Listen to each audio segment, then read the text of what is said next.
सपा नेता शिवपाल यादव के समर्थन में होर्डिंग लगी है, टाइगर अभी जिंदा है। ये होर्डिंग लिखी हुई लगाई गई है। सपा समर्थकों ने शिवपाल यादव की होर्डिंग लगाई। सपा कार्यालय के बाहर ये होर्डिंग लगाई गई है। इस वक्त की बड़ी अपडेट आप तक पहुंचा रहे हैं, जो आपको बताते चले कि ये होर्डिंग लगाई गई है जिसमें अभी लिखा है कि टाइगर अभी जिंदा है। तो इस वक्त की बड़ी अपडेट आप तक पहुंचा रहे हैं, जहां सपा नेता शिवपाल यादव के समर्थन में ये होर्डिंग लगाई गई और इस होर्डिंग में लिखा है कि टाइगर अभी जिंदा है। ये होर्डिंग लिखकर लगाई गई है सपा कार्यालय के बाहर। तो ये बड़ी अपडेट आप तक पहुंचा रहे हैं, जो आपको बताते चले कि सपा नेता शिवपाल यादव के समर्थन में ये होर्डिंग लगाई गई।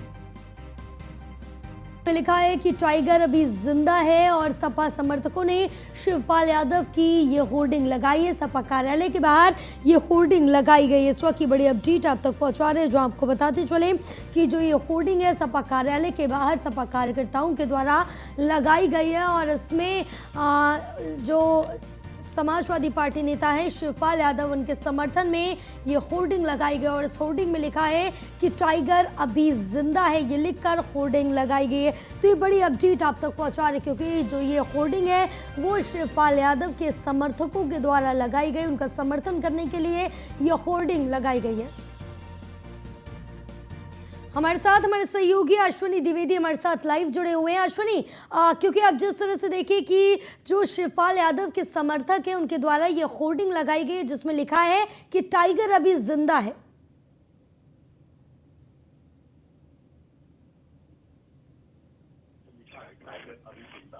ये होर्डिंग शिवपाल सिंह यादव के लिए है, क्योंकि जिस तरीके से देखा गया कि अभी हाल ही में चुनाव कुर्सी का हुआ, उसमें कहीं न कहीं शिवपाल सिंह यादव ने कड़ी मेहनत की थी। शिवपाल सिंह यादव ने वहाँ डेरा डाला था। एक तरफ सरकार शिवपाल सिंह यादव ने वहाँ डेरा डाला था, एक तरफ सरकार पूरी थी, तमाम मंत्री थे, तमाम विधायक थे। दूसरी ओर शिवपाल सिंह यादव अकेले डटे हुए थे। हालांकि अखिलेश यादव ने काफी दिनों के बाद उपचुनाव में पहली बार जो एक तरीके से जो है चुनावी प्रचार किया था। इससे पहले सिर्फ उन्होंने जो है बात करें तो मैनपुर उपचुनाव में प्रचार किया था। उससे पहले भी आजमगढ़ का उपचुनाव हुआ, साथ ही साथ रामपुर का उपचुनाव हुआ, किसी में भी अखिलेश यादव नहीं गए थे। तो ऐसे में कहीं ना कहीं रणनीतिकार के रूप में शिवपाल यादव को समझा जा रहा कि उन्होंने जो रणनीति बनाई वो कामयाब हुई, क्योंकि देखा गया जब से शिवपाल यादव समाजवादी पार्टी में वापसी करते हैं उसके बाद से लगातार उपचुनाव हुए और उपचुनाव समाजवादी पार्टी जीती। मैनपुरी उपचुनाव जीती, खतौली उपचुनाव जीती और उसके बाद अब घोषी उपचुनाव जीती। निश्चित तौर पर कहीं ना कहीं समाजवादी पार्टी जो कार्यकर्ता हैं इन जीत का श्रेय कहीं ना कहीं शिवपाल यादव को देना चाहते हैं, क्योंकि जिस तरीके से शिवपाल यादव ने घेराबंदी की, किस तरीके से उन्होंने सभी को एकजुट किया।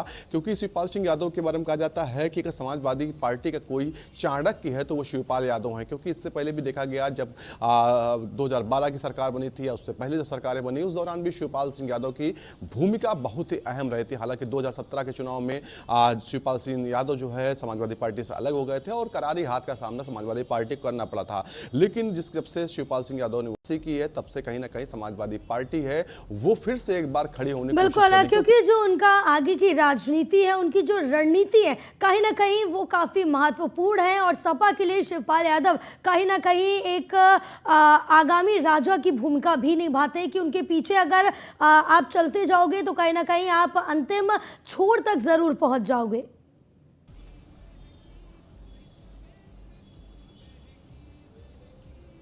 बिल्कुल, शिवपाल सिंह यादव के बारे में कहा जाता है कि वो संगठन के बहुत बड़े जानकार हैं, क्योंकि इससे पहले जब समाजवादी पार्टी का जो बनाई गई थी उस दौरान देखा गया था, उसके बाद लगातार उन्होंने संगठन को मजबूत किया।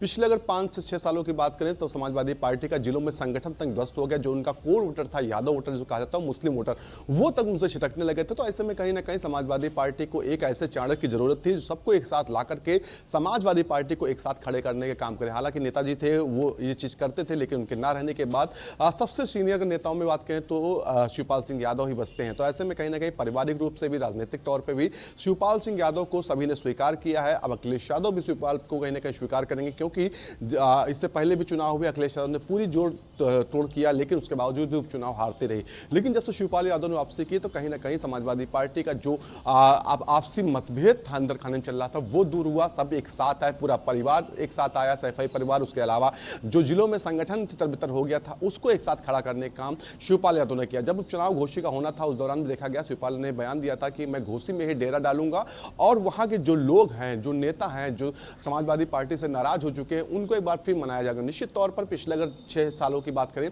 तमाम बड़े वरिष्ठ नेताओं ने समाजवादी पार्टी का दामन छोड़ा था और उन्हें भारतीय जनता पार्टी या तमाम अन्य पार्टियों के साथ गए थे। लेकिन जैसे जैसे शिवपाल यादव सक्रिय पार्टी में हो रहे, वैसे वैसे तमाम जो नेता थे जो पार्टी से किनारे हो गए थे, वो एक बार फिर वापसी कर रहे हैं। तो ऐसे में कहीं ना कहीं शिवपाल जरूरी है समाजवादी पार्टी के लिए, ऐसा अब समाजवादी पार्टी के लोगों का मानना है। और कहीं ना कहीं उसी के चलते ये पोस्टर लगाया गया। पोस्टर बहुत कुछ कहता है, शब्द तो 4 हैं, लेकिन कहीं ना कहीं उसके पीछे की तमाम चीजें हैं जो लोग समझ रहे हैं कि टाइगर अभी जिंदा, यानी कि टाइगर शिवपाल को कहा जा रहा है। और कहीं ना कहीं जिस तरीके से वो अपना बिल्कुल, जिस तरह से ये होर्डिंग लगाएगी कहीं ना कहीं काफी कुछ बयां करती है होर्डिंग। फिलहाल